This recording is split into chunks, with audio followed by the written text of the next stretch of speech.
Recording by Dale Grothman. It took a long time for human beings to accept that our little piece of meteoric rubble wasn't the exact and absolute center of the universe. It does appear that way, doesn't it? It may not take so long for a spaceman to learn. Egocentric Orbit by John Cory. Near the end of his 15th orbit, as Greenland slipped by noiselessly below, he made the routine measurements that tested the operation of his space capsule and checked the automatic instruments which would transmit their stored data to Earth on his next pass over Control. Everything was normal. All mechanical devices were operating perfectly. The information didn't surprise him. In fact, he really didn't even think about it. The previous orbits and the long simulated flights on Earth during training had made such checks routine and perfect results expected.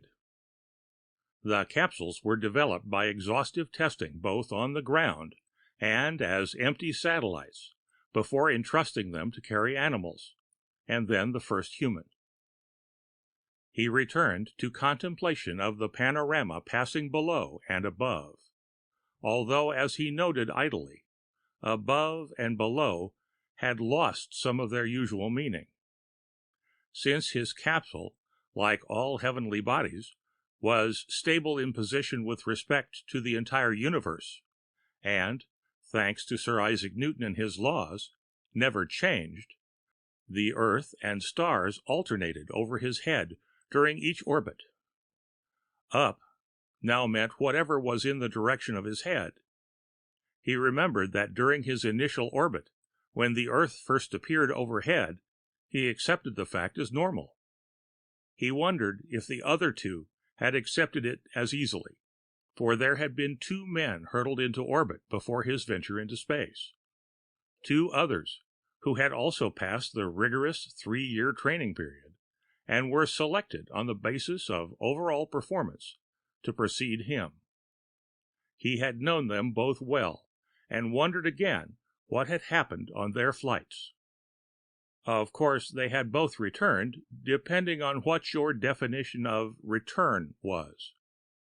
The capsules in which they had ventured beyond Earth had returned them living. But this was to be expected, for even the considerable hazards of descent through the atmosphere and the terrible heating which occurred were successfully surmounted by the capsule. Naturally, it had not been expected that the satellites would have to be brought down by command from the ground. But this, too, was part of the careful planning, radio control of the retro rockets that moved the satellite out of orbit by reducing its velocity. Of course, ground control was to be used only if the astronaut failed to ignite the retro rockets himself. He remembered everyone's surprise and relief when the first capsule was recovered and its occupant found to be alive. They had assumed that in spite of all precautions, he was dead, because he had not fired the rockets on the 15th orbit, and it was necessary to bring him down on the 65th.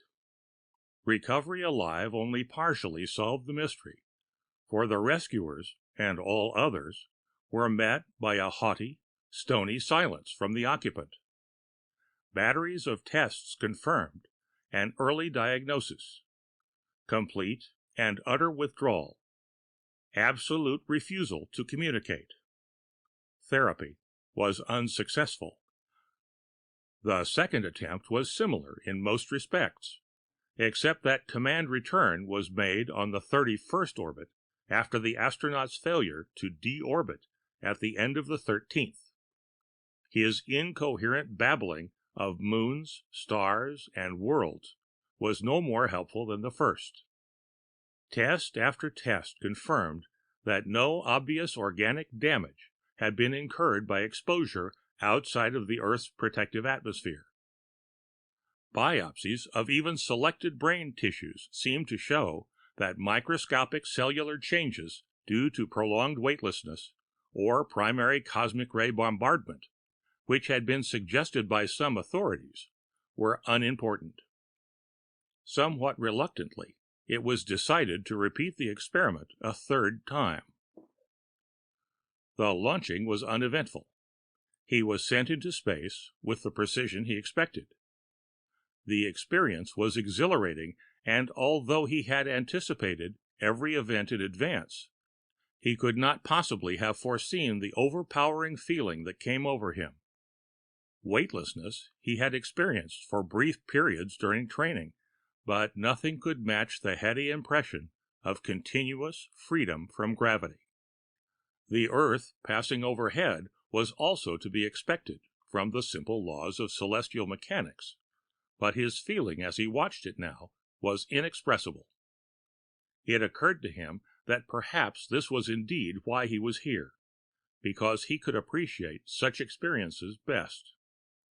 He had been told the stars would be bright, unblinking, and an infinitude in extent, but could mere descriptions or photographs convey the true seeing?